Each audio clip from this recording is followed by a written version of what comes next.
Efesios capítulo 5,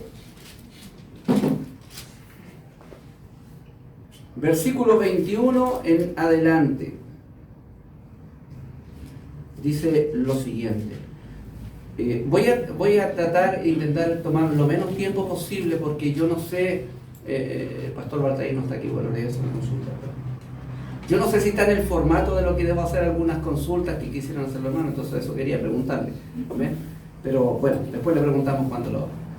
Pero vamos a tratar de ocupar menos tiempo posible en ese sentido para poder tratar esto. ¿Amén? Dice, someteos unos a otros, ¿qué dice? En el temor de Dios.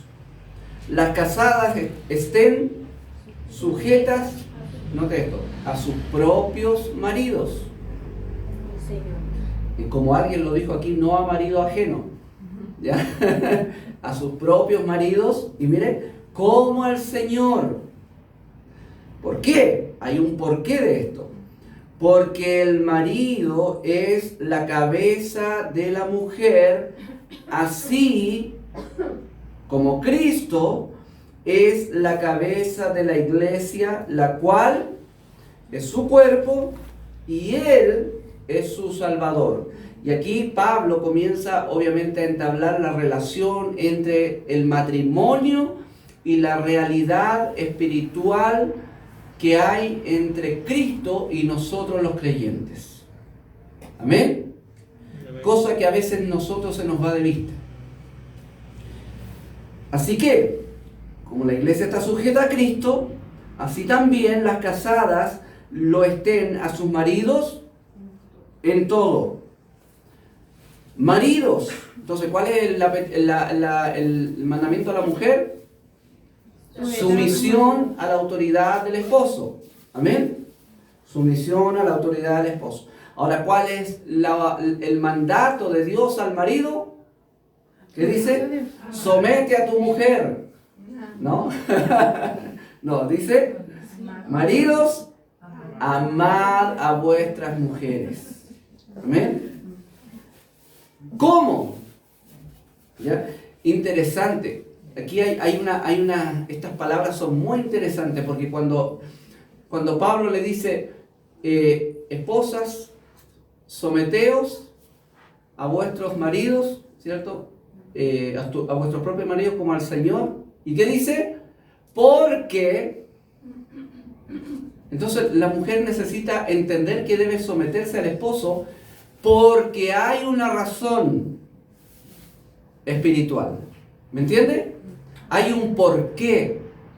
Pero cuando el apóstol le dice al esposo, y tu esposo ama a tu esposa, no le dice el porqué, sino que le dice él cómo hacerlo. La receta de cómo hacerlo. Y la receta de cómo hacerlo es exactamente la misma del porqué de las mujeres, ¿cierto? ¿Por qué debe someterse al esposo? Porque es lo que es la relación entre la iglesia y Cristo. ¿Cómo debe amar el esposo a la esposa? Como Cristo ama a la iglesia. Nota la relación entre lo que hay en el matrimonio con la relación que Cristo tiene con la iglesia, que somos los creyentes en Cristo. Entonces, maridos, amad a vuestras mujeres, así como Cristo amó a la iglesia. Y aquí hay una muestra o cómo se desarrolló su amor. Primero, se entregó a sí mismo por ella, para santificarla, habiéndola purificado en el lavamiento del agua por la palabra, a fin de presentársela a sí mismo una iglesia gloriosa, que no tuviese mancha ni arruga ni cosa semejante, sino que fuese santa y sin mancha. Amén. Así también los maridos deben amar a sus mujeres como a sus mismos cuerpos. El que ama a su mujer, a sí mismo se ama, porque nadie aborreció jamás a su propia carne, sino que la sustenta y la cuida, como también Cristo a la iglesia. Note, como Cristo a la iglesia, porque somos miembros de su cuerpo, de su carne y de sus huesos. ¿De qué está hablando? De Cristo. De Cristo, ¿cierto? De nosotros en nuestra relación con Cristo. Y mire lo que dice ahora. Por esto dejará el hombre a su padre y a su madre y se unirá a su mujer y los dos serán una sola carne, ¿cierto? Esas son las matemáticas de Dios, donde 1 más 1 es 1. Amén. Dice, los dos serán una sola carne. Qué gran verdad del matrimonio, ¿cierto? Pero Pablo dice, no estoy hablando del matrimonio. ¿Cómo? Dice, grande es este misterio, mas yo digo esto respecto de Cristo y la iglesia. Amén. Por lo demás, cada uno de vosotros ame también a su mujer como a sí mismo. Y la mujer respete a su marido, que es este último versículo que leímos, como el resumen de todo lo que Pablo dice. Amén. Hermanos queridos, quiero que veamos la importancia de estas verdades profundas que contienen verdades teológicas profundas, ¿cierto? Y están basadas todas en la relación que nosotros tenemos con Cristo. Amén. Y es necesario, hermanos, a veces darnos este tiempo para ver profundidades en estas verdades. ¿Por qué? Porque muchas veces nosotros los cristianos tenemos, no sé si decir el mal hábito, o por lo menos la mala expectativa a veces, de tomar la Biblia como el gran manual de instrucciones para hacerme un mejor punto suspensivo, ¿cierto? Yo quiero ser un buen papá. Y la palabra del Señor nos enseña, ¿cierto?, los principios de la paternidad y muchos principios que tienen que ver con la paternidad. Entonces nos sumergimos en ella y vemos todo lo que nos dice. Pero es bueno eso, pero de pronto nos quedamos solamente en ese nivel de experiencia con la Biblia, de usar la Biblia como el manual de instrucciones para ser mejor esposo, mejor esposa, mejor hijo, mejor pastor y mejor de todo. Como si el propósito final de Dios con su palabra es hacernos mejores personas. Amén. Y si bien es cierto, la Biblia tiene el propósito de hacernos perfectos, pero tiene el propósito de hacernos perfectos como Cristo, a la semejanza de Cristo. Es decir, no soy yo mismo el objeto o el propósito o el fin de lo que Dios hace con su palabra, sino que es Cristo mismo, la gloria de Cristo. Amén. La gloria de Cristo. Entonces, en el ámbito del matrimonio también es lo mismo. Nosotros no solamente debemos mirar estas instrucciones como, sí, debo amar a mi esposa, sí, debo someterme. Entonces, de aquí en adelante voy a luchar por someterme o luchar por amarla. No, hay verdades más profundas que nos explican el porqué de eso. El por qué Dios nos manda a amar y por qué Dios te manda a someter tu voluntad o tu vida a tu esposo. Amén.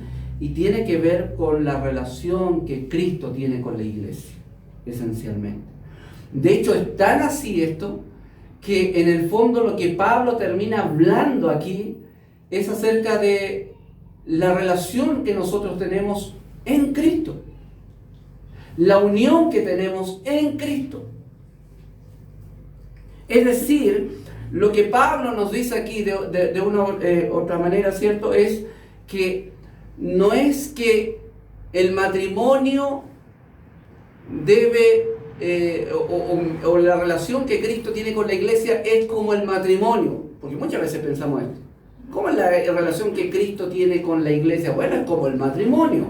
Cristo hace las veces, ¿cierto?, del esposo y la iglesia es la esposa. Entonces, en el fondo, el matrimonio es una figura para entender cómo... No, es todo al revés. El matrimonio debe ser así porque refleja lo que Cristo es con la iglesia. No sé si nota la diferencia. No es que yo debo entender la relación que Cristo tiene con la iglesia mirando al matrimonio. No, yo debo entender el matrimonio mirando a la relación que Cristo tiene con la iglesia. Cristo y la iglesia es el modelo para el matrimonio. No el matrimonio es el modelo de la relación que tiene Cristo con la iglesia. ¿Me entienden? Eso es lo que debemos entender. Y hermanos queridos, aquí cuando desarrolla el apóstol Pablo estas verdades, no solamente se ocupa de las verdades prácticas, sino que detrás de estas verdades prácticas hay una verdad espiritual bíblica que nosotros hacemos bien en atenderlas y entenderlas. ¿Ya? El versículo 22 en adelante nos habla parte de estas verdades respecto de la esposa. Las casadas, dice, estén sujetas a sus propios maridos como al Señor, porque el marido es cabeza de la mujer, así como Cristo es cabeza de la iglesia. En el ambiente teológico siempre había un debate de qué significaba cabeza. Y en razón, este debate era respecto de lo que dice primera a los Corintios capítulo 11. No vamos a leer ese texto, pero ustedes lo conocen seguramente, en donde habla aquí de la relación de la cabeza del varón con respecto a la mujer. Y algunos decían, bueno, cabeza significa fuente, porque hay algunos textos griegos que ocupan esa palabra cabeza en el griego, ¿ya? Como hablando de la fuente, es decir, la mujer proviene de la fuente que es el varón. O el varón es la fuente de la mujer, donde ella, ¿cierto?, encuentra todo. Y la otra escuela dice, no significa fuente, significa, como en todo el Nuevo Testamento se ocupa la palabra cabeza, como autoridad. Autoridad. Ahora, como dije en este último argumento, la palabra de Dios respalda esta segunda opción como la mejor interpretación que nosotros podamos tomar. Que cuando habla de que el varón es cabeza de la mujer, habla de que el varón es la autoridad de la mujer. ¿Entienden? Así como Cristo es la autoridad de su iglesia. ¿Entienden? Cristo es autoridad de la iglesia, de la misma manera el varón es autoridad o cabeza de la mujer. Amén. Entonces eso es lo que da a entender. Y tal como la iglesia está sometida a la autoridad de Cristo, las casadas deben estar de igual manera sometidas a la autoridad del varón. ¿En cuánto? En todo. ¿A la autoridad de quién? De su propio esposo. ¿Ya? Ahora, con esto quiero, bueno, y ahí el versículo 24 lo explica, ¿cierto? Así que como Cristo, así que como la iglesia, está sujeta a Cristo, así también las casadas lo estén a sus maridos en todo. A ver, el cristianismo, cuando surgió como cristianismo, con Cristo y luego con los apóstoles, el mensaje del evangelio, la experiencia del convertido, era una experiencia sin igual para la cultura de ese tiempo. Para dar un vistazo un poco en ese tiempo, la mujer en ese tiempo era relegada a una ciudadanía en segundo grado, por decirlo así, ¿ya? La realidad de las mujeres, tanto en la cultura griega como en la cultura judía, sobre todo en la cultura judía y en la cultura romana, era que las mujeres no tenían la misma calidad en la vida social que el varón. Le voy a dar un solo ejemplo. Cuando había un problema en tribunales y alguien quería llevar testigos, bastaba con llevar un hombre, y si no podía, tenía que llevar 2 mujeres como testigos. O sea, el valor del testimonio de 2 mujeres valía por el de un hombre. Bastaba que un hombre dijera, no, es así lo que dice este individuo. Entonces no bastaba con que una sola mujer fuera. No se le creía. Tenía que ser 2 mujeres. Bueno, así podemos sacar muchos otros ejemplos de la época, ¿cierto? Las únicas mujeres que tenían ciertos privilegios sociales de vivir como a sus anchas, a su antojo, eran las mujeres adineradas de la aristocracia, tanto griega como romana como judía. Bueno, no judía no, en realidad. Pero las mujeres que tenían riqueza, posesiones, podían darse el lujo de tener de alguna manera independencia en la vida social. Pero en general todas las mujeres vivían como ciudadanas de segunda clase. Llega el cristianismo, ¿me entienden? Llega el cristianismo y Cristo dice, y lo hablo respecto a lo que el apóstol Pablo dice en Gálatas, ¿cierto? Que cuando el evangelio llega a la gente, como antes igualmente los judíos decían, no, nosotros somos el pueblo de Dios, ustedes gentiles no. Pablo dice, con el evangelio de Cristo ya no hay judío, ya no hay griego, ya no hay esclavo, ya no hay libre, ya no hay varón, ya no hay mujer, ya no hay ninguna distinción en cuanto a los privilegios que tiene alguien con respecto a la verdad de Dios. Todos son igual delante del Señor para recibir el evangelio, que es el mayor privilegio que alguien puede tener. Entonces, ¿qué hace el evangelio? Le devuelve a la mujer el lugar de honra que Dios le dio al principio. Ahora, ¿por qué hoy en día socialmente lo entendemos al otro lado? ¿Por qué hoy día vemos, y muchos ven el cristianismo como algo retrógrado y totalmente contrario a lo que nosotros pudiéramos entender como dignidad femenina? Es porque nosotros ahora estamos al otro lado. ¿Me entienden? Si antiguamente el problema era que había un descuido del honor de la mujer socialmente, hoy día, a raíz de los movimientos feministas, ¿cierto? Hoy día se ha traspasado este equilibrio y se ha ido al otro lado, entendiendo que ahora, ¿cierto?, la mujer en este campo de los principios bíblicos de sumisión, de respeto y todo eso, es algo que no encaja con lo que necesita la mujer. Por lo tanto, la mujer necesita libertad, independencia, el mismo grado en cuanto a roles, incluso, porque la Biblia enseña muy claramente que nosotros hemos sido diseñados y creados con distintos roles, pero hoy día el pensamiento feminista en general y progresista dice no hay roles que diferencien al hombre y a la mujer. En ese sentido todos son iguales y no está hablando de la igualdad que la Biblia habla respecto de dignidad y honra, sino que hoy día se lucha por la igualdad en el sentido de aún los roles, ¿me entienden? Y aún las diferencias que la palabra del Señor marca en cuanto no solamente a nuestra vida interna, a nuestra emocionalidad, a nuestra experiencia personal, sino que en todo nos ha creado de forma diferente. Entonces debemos volver a la Biblia y entender bíblicamente cómo es, cuáles son las verdades más profundas que la palabra del Señor enseña con respecto al matrimonio, para que estas distinciones no estropeen, digamos, nuestra relación matrimonial. Porque nuestro matrimonio de pronto comienza a relacionarse de la misma manera que la cultura se relaciona. ¿Entienden? Es por eso que es muy difícil y es complicado cuando, por ejemplo, la mujer hablar este tema de la sumisión al esposo. ¿Sí?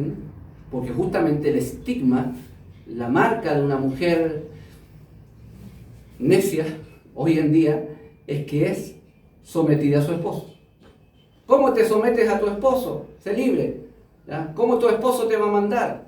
Hermano, debemos entender una cosa, el Dios de este siglo, el diablo, desde el principio tiene la intención de destruir lo que Dios ha creado para su gloria. Si tú logras como esposa, como esposo, si logramos nosotros en nuestra vida espiritual, en nuestra relación con Cristo, si logramos no solamente entender la relación dentro del matrimonio, sino que si logramos disfrutar de esta relación bíblica dentro del matrimonio, entonces Dios se va a llevar toda la gloria. Entonces, hay conflicto cuando una mujer escucha o se le quiere enseñar acerca de la sumisión, sobre todo en el campo de la iglesia. ¿Sabe por qué, hermana querida? Porque generalmente quien enseña sobre la sumisión, generalmente debe ser el pastor desde el púlpito. ¿Entiende? Y suena como que acá el hombre machista, ¿ya?, que tiene en su mente este patriarcado, ¿cierto?, quiere imponer la sumisión a todas las mujeres. Por eso es más difícil, porque generalmente estas verdades debe enseñarlas porque la Biblia enseña eso, ¿cierto?, un hombre en ese sentido. Entonces, por eso cuesta más digerirlo, cuesta más entenderlo o más bien recibirlo, ya más que entenderlo. Entonces, el Señor manda a las esposas a sujetarse a sus propios maridos como al Señor. Amén. Como al Señor. Así como la iglesia se sujeta a Dios, la esposa se debe sujetar al esposo. Amén. Así como yo tengo una actitud para someter mi vida a Dios, también la esposa debe tener una actitud para someterse a su vida, al esposo. ¿Ya? Ahora, aquí hay dos cosas que aclarar importantes. La primera, Dios nunca manda al esposo a someter a su esposa. Nunca. Así que si tú no tienes una esposa sometida por naturaleza, o le cuesta mucho, Dios no te manda a someterla. Hay hombres que se equivocan en esto y caen en el maltrato o en la violencia, incluso en el matrimonio. ¿Por qué? Porque claro, se produce un conflicto. Por una parte, la mujer es poco sometida y nosotros los varones somos muy orgullosos. Y si no tenemos las riendas, muchas veces se nos descontrola nuestra propia forma de ser. Pero debemos saber esto. Dios no nos llama a nosotros los esposos a someter a las esposas. Por lo tanto, si hay una esposa que tiene problemas en este campo de la sumisión, el mejor consejo que Dios nos da es: ora al Señor. Ámala como Cristo amó a la iglesia y punto. ¿Entiendes? Santifícala. Bueno, y ahí vamos a ver lo que le toca hacer al esposo. ¿Entiendes? Déjame decirte que Dios va a hacer la obra. Amén. Tú y yo no podemos hacerlo. Amén. Porque nosotros generalmente, hermanos queridos, arruinamos la obra que Dios quiere hacer. Así que es mejor buscar al Señor y orar y esperar que Dios vaya haciendo la obra poco a poco. Amén. Y segundo, una cosa que aclarar en este campo, que la sumisión a la autoridad del esposo no es similar porque nosotros, hermanos queridos, nosotros tenemos un problema severo en el corazón que se llama pecado. Nosotros somos criaturas caídas, regeneradas por el Espíritu Santo y salvadas por Cristo para la gloria del Señor, amén. Amén. Pero, hermanos queridos, nosotros tenemos una forma natural de ver las cosas, amén, que tiende a ser el primer impulso nuestro. Y cuando se habla de autoridad, algo pasa en nuestro organismo que se nos descompensa un poco el organismo y tú tienes que someterte, y eso es como que cuesta. Hay cosas que cuesta que la carne digiera. ¿Entiendes? Por eso el Evangelio es descrito de muchas formas, pero una de las favoritas mías, creo yo, que ejemplifica bien cómo realmente el cristianismo es cuando Cristo dijo que es una puerta y un camino estrecho, que es difícil. Porque aún en el campo de las ideas que el cristianismo ofrece son difíciles de aceptarlas, difíciles de digerirlas. ¿Cómo esto de que si alguien me pega yo tengo que ofrecerle la otra mejilla? Eso es estúpido. Bueno, déjame decirte que hay muchas verdades estúpidas dentro de la Biblia. Tanto así que el apóstol Pablo lo dice que el Evangelio es locura a los que se pierden. Y esa palabra en el griego original significa eso. Es una estupidez, una reverenda estupidez. Los griegos esperaban que la sabiduría de alguien por ahí los iluminara para llegar al camino hacia Dios, hacia la divinidad. Los judíos lo único que esperaban una señal, algo grandioso. Y Pablo dice, a Dios no se le ocurrió ni la sabiduría ni las señales, sino que una estupidez para el hombre natural, el Evangelio. El Evangelio. Tropezadero para los judíos, estupidez para los griegos, pero para los que se salvan, para los que creen, ¿qué dice? Sabiduría de Dios, poder de Dios. Hermanos, el Evangelio está lleno de cosas en contra de nuestra lógica. Imagínate, un hombre que muere te da vida. ¿Qué tienes que hacer, dice Cristo, para ser exaltado? Humíllate. Son cosas ilógicas que nos van... ¿Quieres realmente vivir una vida como esposa plena? Sométete. Mire a tu esposo. Para los esposos es más fácil, ¿cierto? Amar es fácil.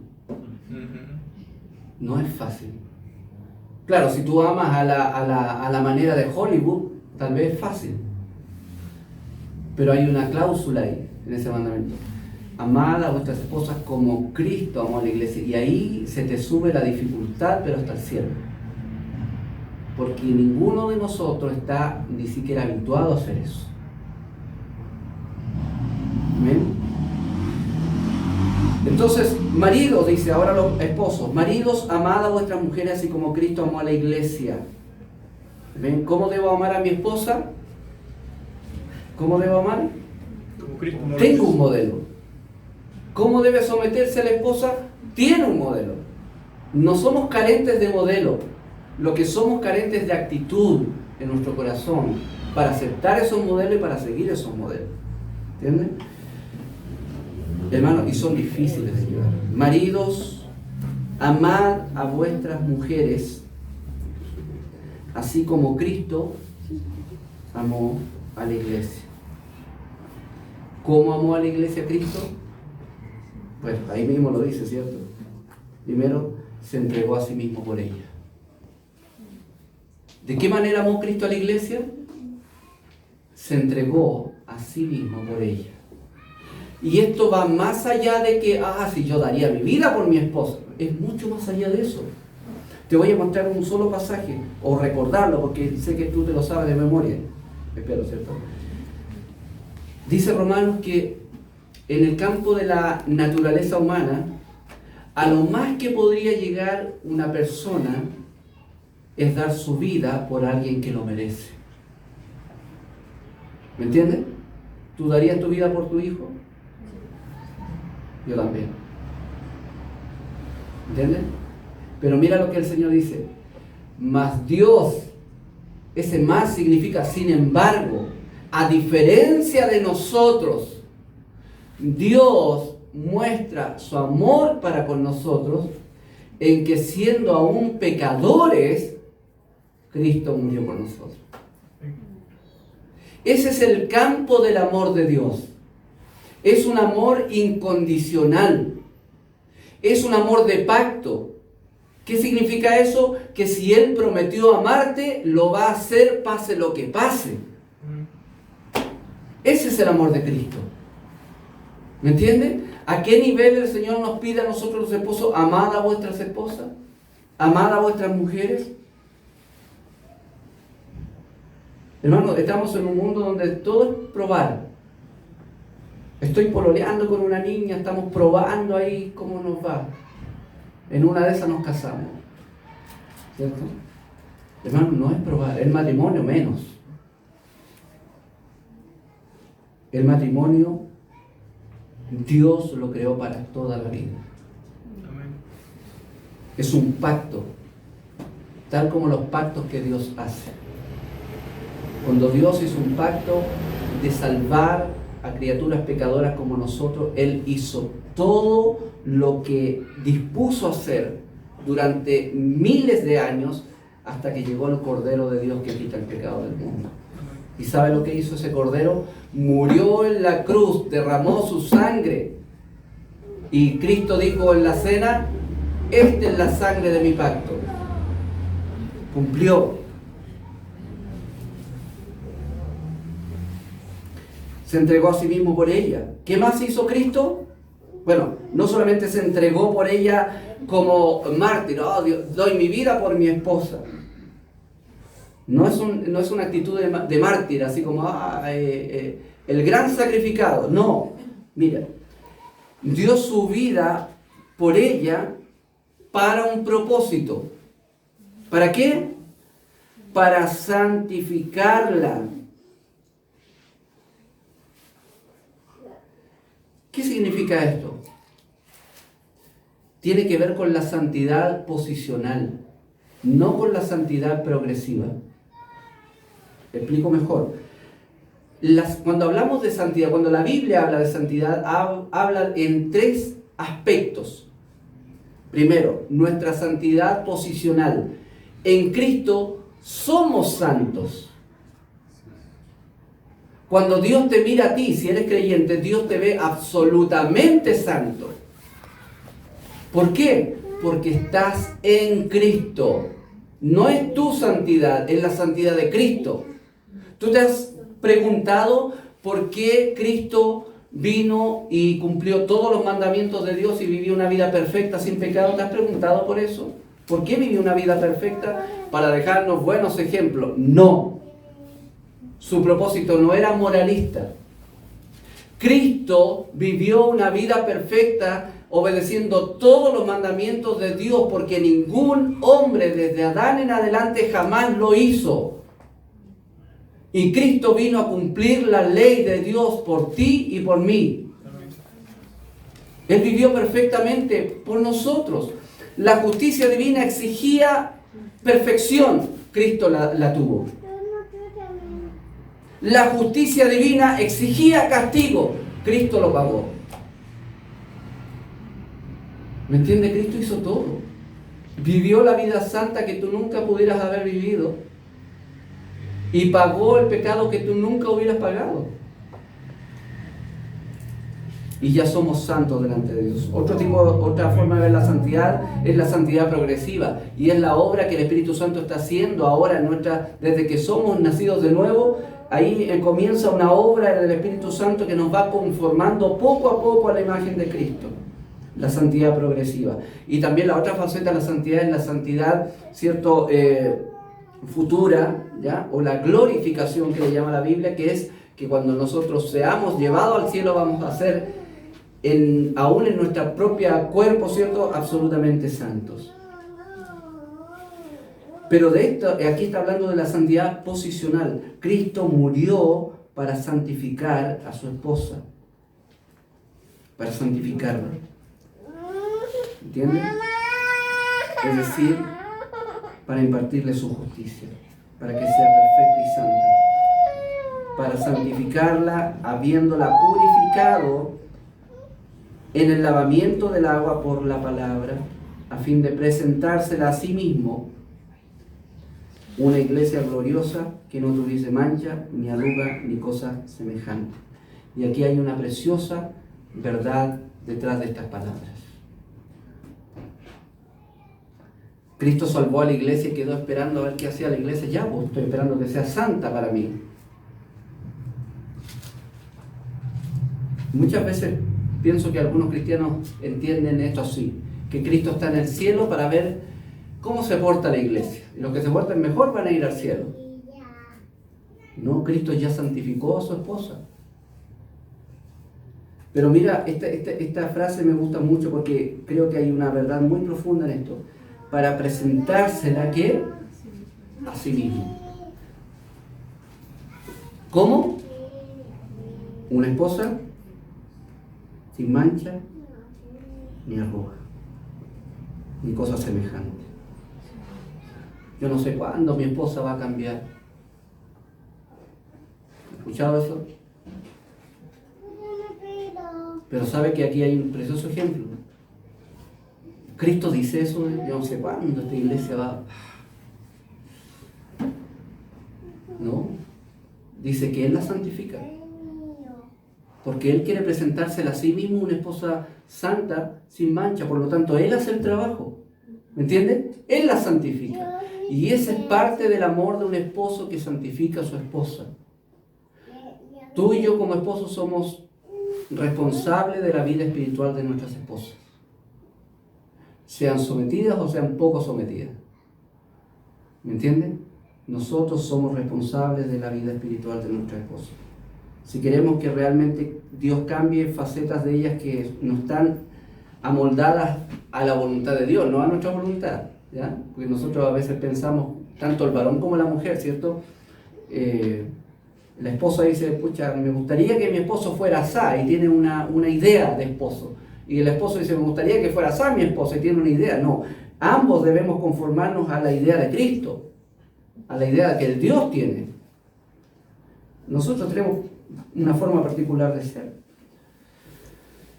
Así que también dice, los maridos deben amar a sus mujeres como a sus mismos cuerpos. Y hermano, aquí quiero detener un poquito.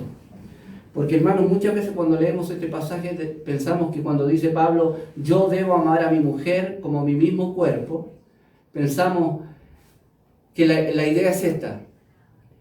Tal como yo amo mi cuerpo, debo amar a mi mujer. Hermano, no está diciendo eso. Obviamente aquí no se entiende mucho con la gramática castellana, pero en el fondo lo que está diciendo es esto. Yo debo amar a mi esposa porque es mi mismo cuerpo. Yo debo amar a mi esposa debido a que ella es mi mismo cuerpo.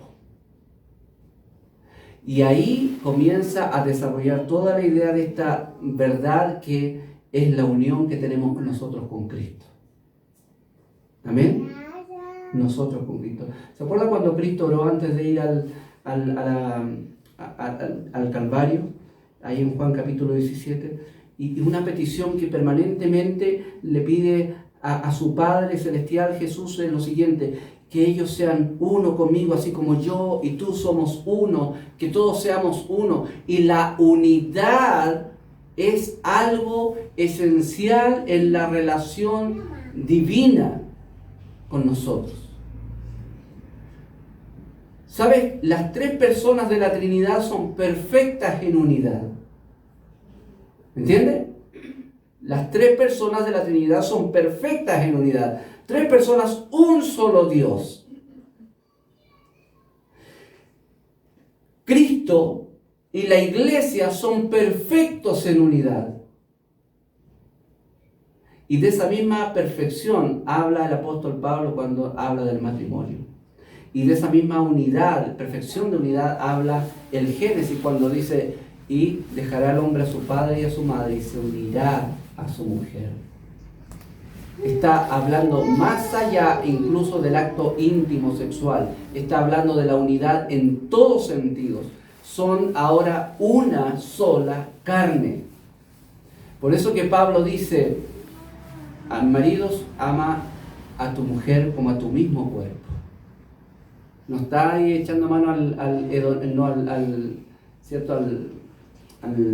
narcisismo del hombre, sino que está diciendo: ama a tu esposa porque es tu mismo cuerpo. Y de ahí desarrolla este otro argumento que dice: nadie aborreció jamás a su propia carne. Si tú aborreces a tu esposa, te estás aborreciendo a ti mismo, porque es tu propia carne, sino que la sustenta, la cuida, como también Cristo lo hace con la iglesia. ¿Me entiendes? Que es la relación de Cristo con la iglesia la que debemos observar y mirar y como ejemplo para nosotros, matrimonio. Porque somos miembros de su cuerpo, de su carne, de sus huesos. Hermanos, tú, si estás en Cristo, eres uno con Cristo. Si no fuera así, no serías ni siquiera salvo. ¿Sabes por qué te recibe el Padre Celestial? Porque un día oré al Señor y le pedí perdón. No, porque cuando tú te arrepentiste y creíste en Cristo, el Espíritu Santo te unió a Cristo, te pegó a Cristo. Y el Padre recibe a Cristo, y como tú vienes pegado a Cristo, te recibe a ti también. Y eso es la verdad que esconde la palabra que ocupa aquí en Filipenses o en En Filipenses también lo ocupa, pero en Efesios cuando dice que nosotros hemos sido resucitados juntamente con Él. Y hemos sido muertos juntamente con Él. Esa palabra juntamente literalmente quiere decir pegado a Él. Yo morí con Cristo porque estaba pegado, Dios me pegó a su vida. Y esa unión indivisible es la que debe reflejar y experimentar el matrimonio. Amén. Porque es la relación que tiene Cristo con la iglesia.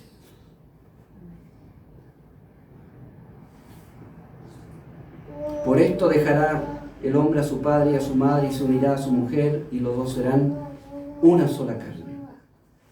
No son dos. Y no es una metáfora poética, es literal. Los dos son una sola carne. ¿Entiendes? Yo y mi esposa somos uno. Y vuelvo a repetir, no es una metáfora poética, es literal, somos uno. Somos uno. Dice, grande es este misterio, ¿ya? Mas yo digo esto respecto de Cristo y la iglesia. Cristo y la iglesia son uno solo, un solo cuerpo. Cristo es la cabeza, la iglesia es el cuerpo. Por lo demás, cada uno de vosotros ame también a su mujer como a sí mismo, y la mujer respete a su marido. Amén. Respete a su marido.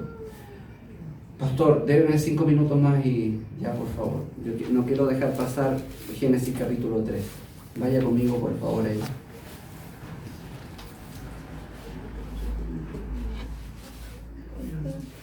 Dice, pero la serpiente era astuta más que todos los animales del campo que Jehová Dios había hecho, la cual dijo a su mujer, ¿con que Dios os ha dicho no comáis de todo árbol del huerto? Y la, ¿qué dice? Mujer. Ya, la mujer dijo a la serpiente, respondió a la serpiente, del fruto de los árboles del huerto podemos comer, pero del fruto del árbol que está en medio del huerto, dijo Dios, no comeréis de él ni le tocaréis para que no muráis.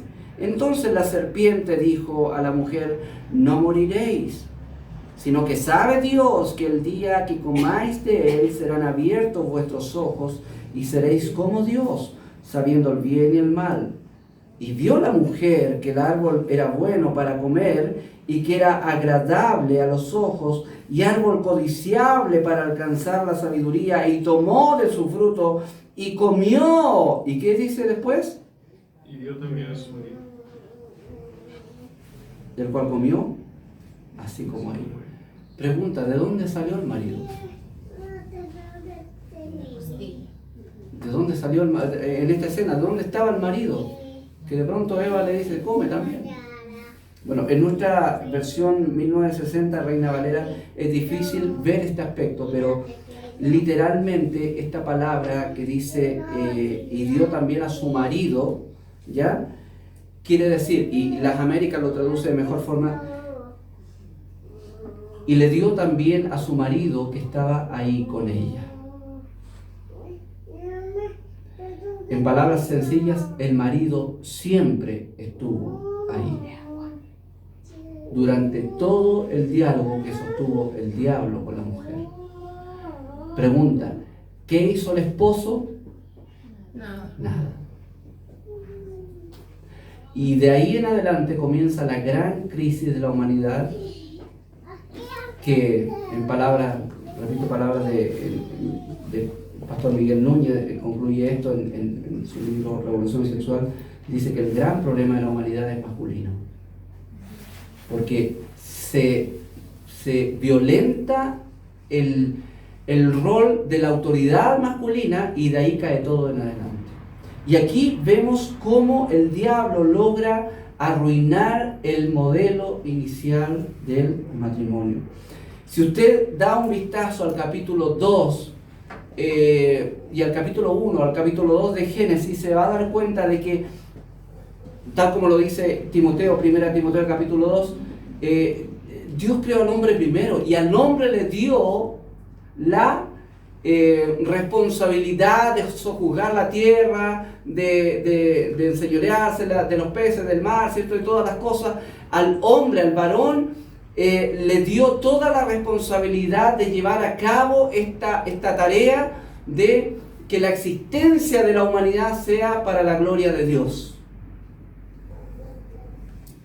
Pero el hombre no iba a poder lograr eso solo. Por eso es que la Biblia dice, y vio Dios que el hombre estaba solo y dijo, no es bueno que el hombre esté solo. O sea, él jamás iba a lograr esa tarea. Y debido a eso es que Dios dice, le haré ayuda idónea. Implica la idea de que esta ayuda idónea le iba a ayudar a lograr ese propósito. ¿Ya? Pero el hombre recibió el rol de liderar esto y de llevar a cabo la administración de la creación para la gloria de Dios. Entonces vemos en el capítulo 3 cómo realmente aquí hay un volteo, ¿cierto? Se dieron vuelta los papeles. Y es la mujer la que toma a cargo el diálogo con el diablo. Y le comienza a argumentar al diablo. Y le comienza a dar explicaciones al diablo. Y muchas otras cosas. Y el hombre siempre estuvo ahí, callado, sin decir nada. Y aporta otro grano, ¿cierto? Que después le recibe sin ningún juicio, le recibe el fruto y lo come, así también como Eva comió. Y de pronto, dice la Biblia, son abiertos los ojos de ellos y se dieron cuenta que estaban desnudos y corrieron. Ahí entró toda la ruina, porque entró el miedo, el temor, la culpa, esto de acusarse, no, la serpiente, no, la mujer que me diste, no, es que yo estaba acá. Toda esa miseria que hoy vemos en los matrimonios comienza ahí, cuando se destruye el modelo inicial de Dios. Por eso es que en 1 de Timoteo capítulo 2, Pablo, cuando da el argumento de por qué no permite a la mujer enseñar ni ejercer dominio, cuando se habla del culto público, ¿cierto? No, el liderazgo no está reservado para en el caso del pastorado, por ejemplo, no está reservado para la mujer, según la Biblia, y en este sentido dice no permito ni enseñar ni ejercer dominio. Está hablando de labores obviamente esencialmente pastorales en el culto público, y da como argumento estas dos cosas. Primero, porque Adán fue creado primero y luego Eva. Ese fue el diseño original. Adán, el rol de liderazgo; la mujer, ayuda idónea para cumplir los propósitos de Dios. Amén. Y el otro argumento es respecto a la caída. Y también Adán no fue engañado, dice, sino que Eva, siendo engañada, incurrió en transgresión. Eso habla. O sea, es decir, no está hablando ahí diciendo Pablo, entonces por culpa de Eva, por eso es que no permito enseñar. No, está diciendo, vean la caída. Cómo esto de cuando se cambiaron los roles al inicio quedó el desastre. Por eso es que Pablo no permite a la mujer ni enseñar ni ejercer dominio, porque él lo ve como un romper el modelo que Dios dispuso al inicio. Entonces Pablo le dice, tal como quedó el desastre allá, pudiera quedar acá. Por lo tanto, no permito a la mujer ni enseñar ni ejercer dominio, porque van a trastocar. Siempre he tenido problemas en esa. Vamos a buscar el diccionario. Pero se tuercen estos roles y se intercambian. ¿Bien? Y eso obviamente provocó la ruina de ahí en adelante. El apóstol Pablo, cuando enseña acerca del matrimonio, hermanos queridos, va a las verdades teológicas que van a afirmar nuestros matrimonios. No van a evitar los problemas, siempre van a haber problemas. No piense que un matrimonio feliz es un matrimonio sin problemas. No existe eso. Bueno, en el cielo vamos a estar sin problemas, pero acá no.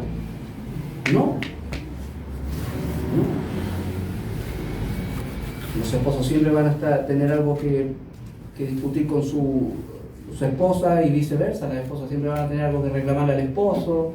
Siempre vamos a vivir así.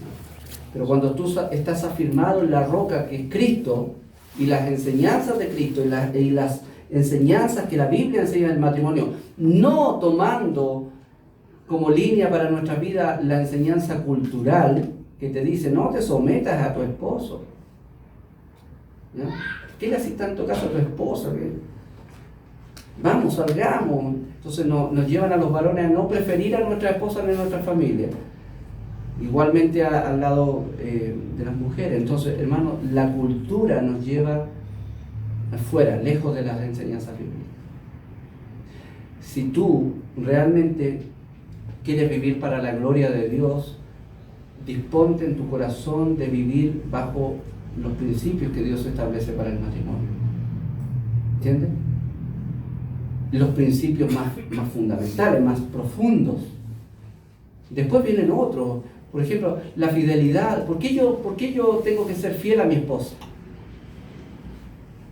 Porque a los infieles los castiga Dios. No es tanto eso. Es porque hay una mirada más profunda. Hay verdades detrás de la fidelidad. Por ejemplo, Dios es fiel a su pacto. Yo debo ser fiel.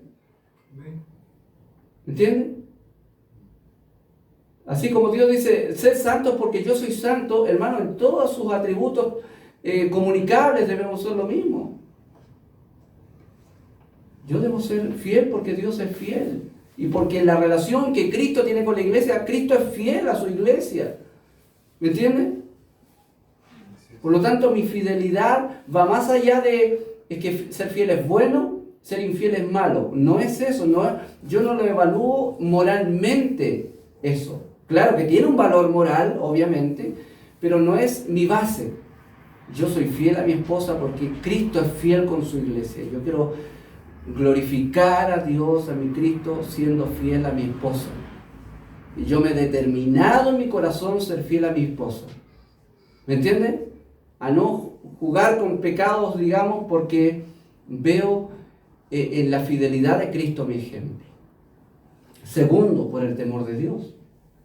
¿Entienden? Nosotros debemos someternos a unos a otros en el temor de Dios, dice Pablo. Entonces, hay muchos principios que son más allá de lo que de si es bueno o si es malo. Hay un porqué espiritual, bíblico, teológico, que debe ser el que sustente nuestros matrimonios.